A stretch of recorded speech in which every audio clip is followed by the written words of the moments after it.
السلام عليكم، ازيكم حبايبي؟ عاملين ايه؟ يا رب تكونوا بخير. وحشتوني جدا وبحبكم جدا جدا. عايزه اقول لكم يوم حلو، يوم سعاده، يوم استقرار، يوم راحه بال وهدوء، وكل اللي انتوا عايزينه وتمنيتوه من ربنا سبحانه وتعالى تتحقق تتحصلوا عليه. يوم ستر من الله سبحانه وتعالى عليكم وعلى كل حبايبكم باذن الله. النهارده قراءتنا مع برج الجدي قراءه عاطفيه للاسبوع الرابع من شهر ديسمبر 2023. القراءة العاطفية ربما تكون معكوسة، فشوف طاقتك فين معايا أثناء القراءة وروح لها. بس قبل ما ابدا القراءة فضلا وليس أمرا، برج الجدي ما تنسوش لايك اشتراك في القناة وتفعيل زر الجرس ليصلكم كل جديد. بالنسبة للقراءات المجانية تابع معايا بس مباشرة قناة فيديو القراءات المجانية اليوم الجمعة، إلى جانب العروض الأولى بتنزل يومين على القناة بنجاوب عليكم فيها. طبعا لأي حد بيبعت سوبر شات في الوقت دوت أنا بجاوبه أكيد. أما بالنسبة الأسئلة بقى المتكررة كتير جدا بناخدها معانا في فيديو القراءات المجانية ليوم الجمعة. ليه خدنا الجدي قبل الثور والعذراء؟ لأن الجدي بصراحة مشاهداته عالية جدا وتفاعله كتير قوي، ودايما بتبعتولي على القناة ودايما مستنيين الفيديو، لذلك أنا بقدمه قبله. دايما بقدمه آخر حاجة، المرة دي أقدمه أول حاجة. يلا بينا نبدأ. برج الجدي القراءات الخاصة طبعا بسيب لينك الفيسبوك، رقم الواتساب، صندوق الوصف، تقدر تتواصل من حجز قراءتك الخاصة. برج الجدي ما تنساش الشير واللايك، الشير واللايك ده هو اللي هيعلي الفيديو ومش هيضيع مجهودي باذن الله، وهيوصل الفيديو لاكبر عدد من الناس. فمن فضلك شير، لايك، اشتراك في القناه، تفعيل زر الجرس ليصلك كل جديد. طبعا لو انت هيعجبك الفيديو. بسم الله الرحمن الرحيم.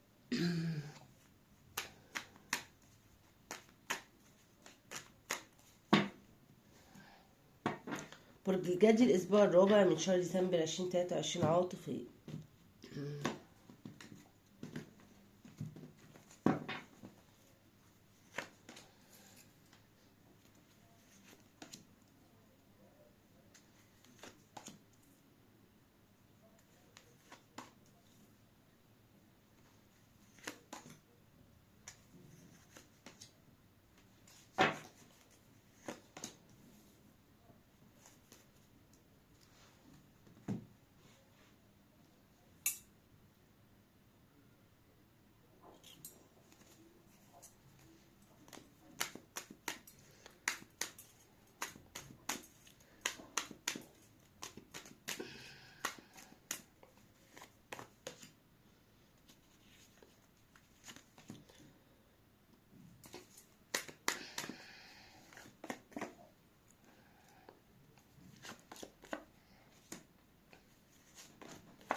طيب برج الجدي اول حاجه هنا طاقه العلاقه معايا بتقول ايه؟ بتقول تو بنتكال، كوين اوف بنتكال، كينج اوف كابس. طاقه شريكك ذا وولد، سيفن اوف وانز، 3 اوف وانز. ده شخص بعيد عنك مش موجود حاليا، ممكن في عنده مشاكل او تحديات او امور صعبة بيواجهها، ودي اللي بعدها عنك او مغيراه منك او خليته يبعد عنك. لان الوالد تغيير كبير، الشخص دوت اتغير فجأة وبعد عنك وبقى يصدك عشان هو ظروف ممكن ما تسمحش ان هو ياخد خطوة تجاهك، او في حاجة جبراه على انه يبعد عنك هذه الفترة. والثري فونز الشخص دوت بعيد عنك وبيفكر فيك وبيتتبع اخبارك، يعني في مراقبة قوية منه ليك. تمام. هنا طاقة العلاقة توف بنتكال، في خيار اخر مع هذا الشخص، في حد تاني او في حاجة تانية او في حاجة زي ما قلنا جبراه على انه يبعد، يعني يا اما ظروف، يا اما طرف تالت، يا اما شخص من زاوية مش عايز العلاقة، او ان ظروفه نفسها ايه مش سامحة ان هو يكون معاك فبعد عنك. الكوين اوف بنتكال مع الكينج اوف كابس دليل على ان في شخص موجود مع شريكك او مسيطر عليك وبعده عنك. يبقى ده دليل الى جانب ان هو ايه اوريدي عنده ظروف موقفاه. يبقى يا اما الشخص ده هو اللي عامل الظروف ديت ومفرق بينك وبينه، او ان ده وبلس ده مع بعض. خلاص كده. الكينج اوف كابس بقى احنا بنشوف هنا ان في مشاعر بينك وبين هذا الشخص، ولكن انا مش شايفه في وضع العلاقه ان هذا الشخص توازن معاك ابدا، وانه دايما يدي مثلا انا هعمل انا هخلي يوعد وتنفيذ مفيش، بطيء جدا في التعامل معاك والتصرفات، ودايما بيرمي اللوم عليك في كل شيء. حتى في المشاعر ما بيقدمش مشاعر زي ما انت عايز، ودايما ما بيعرفش يوصف مشاعره صح، ما بيعرفش يخرج اللي جواه ليك صح. اللي حاصل دلوقتي ان حاصل فراق لان هذا الشخص اولا جاف معاك، اتغير عليك وبعد عنك فجأة، وقلنا الاسباب، وما بقاش في توازن في العلاقة، يعني بقى في اهمال شديد منه اتجاهك. طاقتك انت يا برج الجدي عندك 7 اوف بنتكل، عندك ذا ماجيجن، وعندك بيتش اوف سورد. الطاقة دي بتقول ايه؟ بتقول ان انت بتفكر كتير جدا الفترة ديت، ولكن السفن دايما نقول خيارات، يعني هناك خيارات اخرى هتقابلها يا برج الجدي في حياتك ده لو ما كنتش مقابلها فعلا. يبقى دي طاقة خيارات اخرى او علاقات اخرى هتفرض نفسها عليك، او اوريدي هي فرضت نفسها عليك وانت بتفكر مش عارف تعمل ايه. يا اما هتكون معاه واستحمل الوضع لان انا اصلا مش واقف على ارض ثابته فمش عارف الدنيا ايه، او ان انا همشي واسيب لان انا ايه عايز استقر وعايز حياتي تكون في امان. فانت ما بين الاتنين او ما بين اكتر من علاقه او اكتر من خيار. وممكن هنا خياراتك مش اشخاص، خياراتك قرارات، اكمل كده ولا ما اكملش. هنا الماجيجن البيتش اوف سورد دليل على انك يا برج الجد بتفكر كتير في كيفية التعامل مع هذا الشخص. انت تعبت وكل الحيلة اللي في ايدك خلصتها عليه ومفيش اي حيلة نافعة معاك. البيتش اوف سورد انت كأنك الفترة دي بتحاول توصل لهذا الشخص ان انا مش الشخص اللي ممكن ترجع له في لحظة، ومش انا الشخص اللي هيدور عليك ولا هيجري وراك، وبتحاول تثبت ليه ان انت عايش حياتك طبيعي، وبتحاول تثبت لنفسك ده. لكن جواك كده لا، لان الماجيجن هنا دليل على ان انت بتبين عكس اللي جواك، وبتستخدم كل قدراتك ومهاراتك كإنسان بتدافع عن نفسك وعن حريتك وعن مشاعرك وكرامتك في ان انت توصل حاجة حتى لو جواك عكس كده.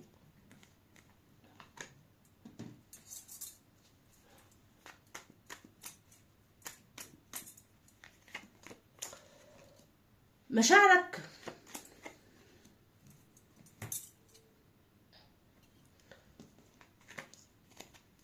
عندك فور اوف سورد، بتفكر ياما، ده انت زعلان كده، انت كده قاعد زعلان ومتضايق، مش بتعرف تنام كويس، بتفكر كتير، عايز تاخد قرار او خطوة ومش عارف، ولكن صعبان عليك نفسك من هذا الشخص. عندك في المشاعر بتحاول تخبي زي ما قلت لك المشاعر المعينة اللي جواك وتبين عكسها عشان انت مش عايز خذلان اكتر من كده. الزمون انا شايفة ان لازلت تحت تأثير هذا الشخص وتحت تأثير مشاعرك اتجاهه لحد النهاردة، انت ما تخلصتش من هذه المشاعر ابدا.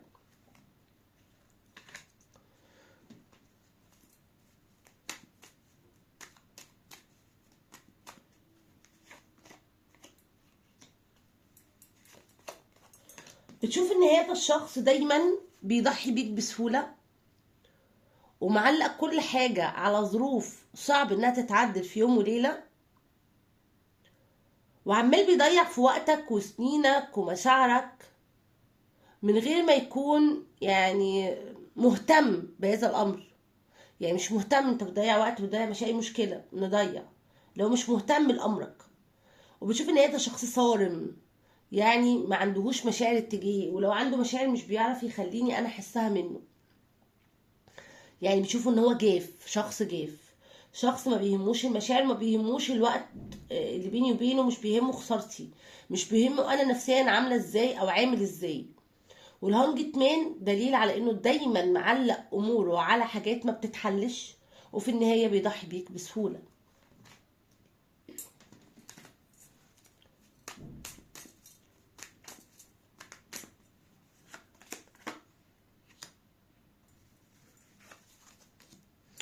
مشاعر تجاهك برج الجد بص بص احنا قلنا هنا بيراقبك، وهنا دليل على انه بيراقبك ومنتظرك وبيفكر فيك، ولسه لحد دلوقتي ايه، عايز يكون معاك، صح؟ عايزه اقولك انه هو كانه مستني الوقت المناسب اللي ارجع فيه واكون معاك او اصلح الامور اللي بيني وبينك. اهو لقيته في بنتكل تصحيح لامور معينه، يبقى عنده في المشاعر ايه، ان هو مستني الوقت اللي يصلح فيه المشاكل او العقبات او التحديات اللي بتواجهكم. الشخص دوت شارد وتايه من غيرك يا برج الجد، مش قادر يشوف حياته، بيحاول يكمل ولكن من جواه هو مكسور ومهزوم لانه تخلى عنك. زي ما قلنا هو مستني الوقت المناسب اللي يبدأ يتراجع فيه عن تصرفه او طاقته ديت، ويبدأ يراجع نفسه، يراجع قراراته واتجاهك، ويبدأ يصلح الموقف اللي بينه وبينك او يصلح المشاكل اللي بينكم.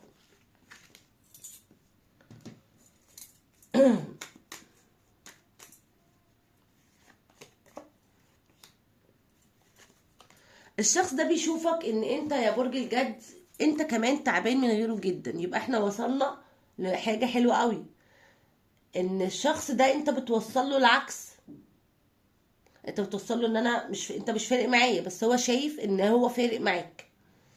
فاذا هذا الشخص ضامن الجدي قوي، خلاص. طيب يبقى هو حاسس ان انت محتاج له، حاسس ان انت بتحبه، حاسس ان انت تعبان من غيره، وبيشوفك ان انت شايل هم الوضع اللي انتوا فيه حاليا، تمام. والامبرس ان انت مش حمل البعد. يبقى هو ضامنك، عارف ان انت بتحبه ومحتاج له جدا ومحتاج وجودك جنبه، وان انت شايل هم البعد او الموقف اللي بينكم دلوقتي، وان انت ياما اتحملت عشان هذه العلاقة ولا زلت قادر تعمل دوت وقادر تتحمل علشانها. يبقى الشخص ده ضامن وجود ايه، وجود الجد.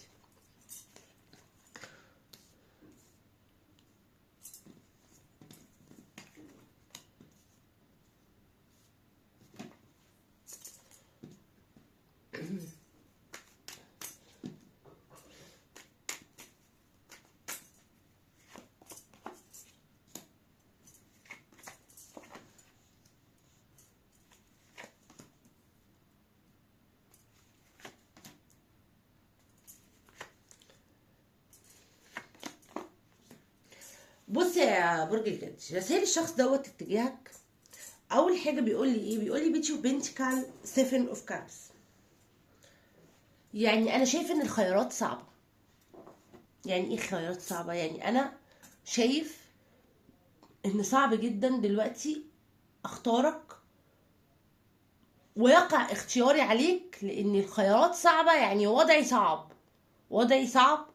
ولو اخدت خطوه اتجاهك دلوقتي يا اما هخسر شيء كبير في حياتي، يا اما عمري ما هتوازن، والخطوه دي حتما ولا بد هيجي وقت وهتراجع فيها. يبقى انا لازم استني ايه، استنى وقت معين.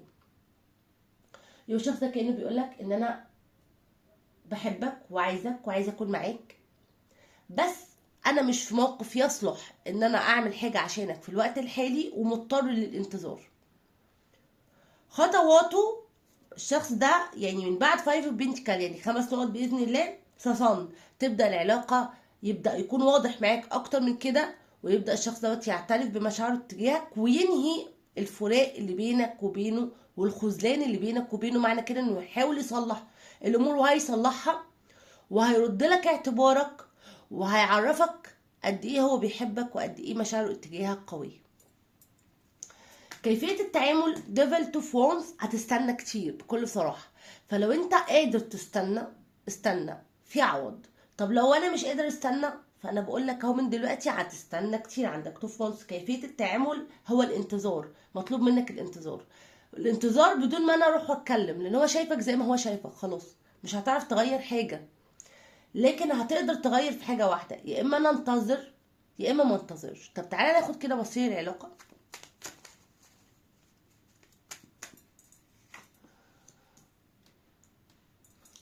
ها، الباب اللي اتفتح بينك وبينه برج الجدي اتقفل بينك وبينه، بيتفتح مرة تانية على مصراعي. الامور هتكون واضحة وضوح الشمس. العلاقة بتاخد شكل ايجابي. عندك 6 اوف كابس، بتلم شمل العلاقة ديت مرة تانية.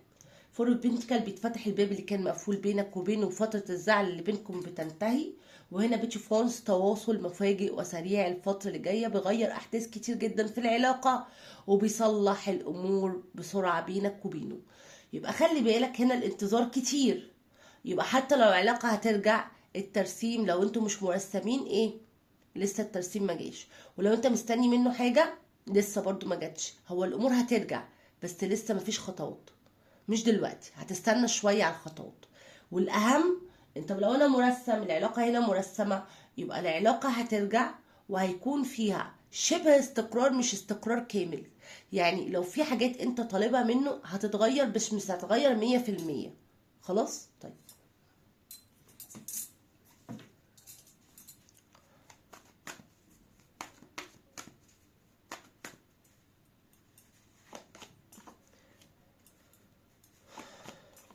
رسائل الرومانس في نيو لاف، في حب جديد بيدخل حياتك. اتكلم مع الشريك من قلبك، يعني خلوا بينك وبينه في كلام من القلب بدون خداع بدون تزييف. هنا خلي بالك احذر ان اعتقد ان في شخص جديد عايز يدخل حياتك او اوريدي معاك او هيكون معاك قريب. ربما هذا الشخص يكون مؤذي بالنسبة لك، فاحذر منه. بمعنى اخر احذر من العلاقات الجديدة يا برج الجدي، والعلاقة القديمة دي محتاجة منك وضوح وصراحة مع هذا الشخص.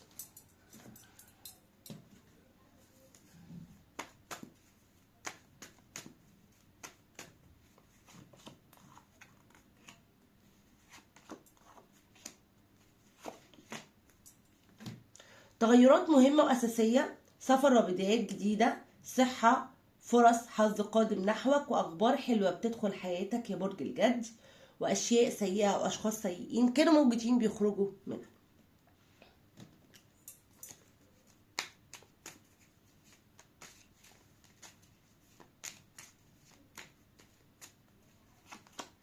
عطاياك على وشك الظهور في حياتك، فقط استرخى، آمن بالخير والمعجزات حتى تحدث لك، لا تفكر كثيرا في كيفية حدوثها عفوا، لا تقلق بشأن موعد حدوثها، فقط صدق حتى تسمح لها بالتدفق.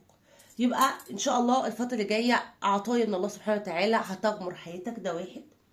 2 يا برج الجد، يعني محتاج ان انت تكون مؤمن بأي حاجة ممكن تحصل في حياتك، بالذات الحاجات اللي انت شايفها مستحيلة وصعب انها تتحقق. لو انت امنت ان الحاجة دي هتحصل والخير جاي وربنا مش هيسيبني وربنا هيقف جنبي، هيحصل.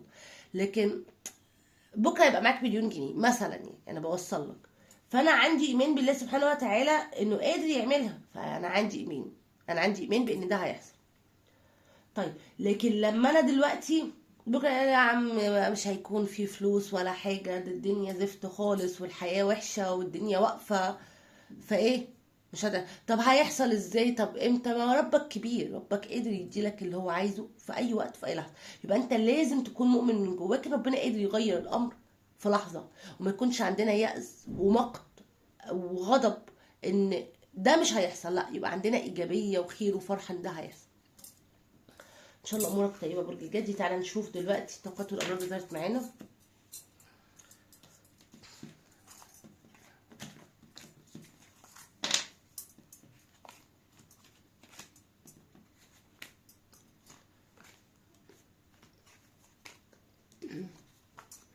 الطاقات ناريه ترابيه هوائيه مائيه، كل ابراج نزلت، ولكن الابراج الكبيره من حيث الطاقات قوتها لضعفها عندنا ترى عذراء جدي، حوت سرطان عقرب، ميزان دلو جوزاء، اسد قوس حمل.